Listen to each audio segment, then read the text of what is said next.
Gjatë tubimit elektoral në Tetov, kryetari i LSDM-s Venko Filipçe akuzoi qeverinë se po e pengon reformën në sistemin e drejtësisë.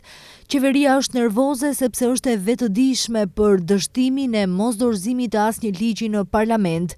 Kjo qeveri është e vetëdijshme për dështimet e saj dhe për këtë arsye të gjithë janë shumë nervoz. Ata nuk kanë për çfarë të mburren. E dëgjoj Mickoskin në tubime duke folur për një lloj rivendosjeje të sistemit dhe në fakt ai është që kërkon vetëm justifikime për të mos zbatuar reformë të vërtet në gjyqësor. Është e dukshme se kjo qeveri po pengon me vetëdije procesin e reformave.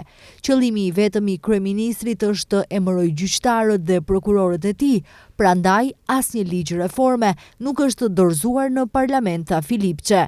Bardhësi i listës së këshilltarëve të LSDM-s, Zhive Aleksoski, tha se punët kapitale në Tetov gjithmonë kryen nga LSDM dhe në atë drejtim si grup këshillues do të propozojnë më shumë projekte të reja. Do të propozojmë që Tetova të ketë shtigje biçikletash përgjat bulevardeve kryesore, ndërtim të garazheve nëntoksore dhe shumëkatëshe dhe hapësirave të parkimit, rinovim të sipërfaqeve të gjelbra ekzistuese, ndërtim të një parku të ri në vendodhjen midis bulevardit Videos Milevski Bato dhe rrugës Lubo Bozhinovski Pish, pranë fushave të tenisit, ndërtim të një azili të ri të pleqëve dhe një vend grumbullimi për pensionistët në qytet, ndërtim dhe rinovim të fushave sportive në natyrë në shkolla, si vende ku të rinjt mund të kalojnë kohën e tyre të lirë dhe mos lejimi i përdorimit të tyre si vende parkimi gjatë periudhës së verës.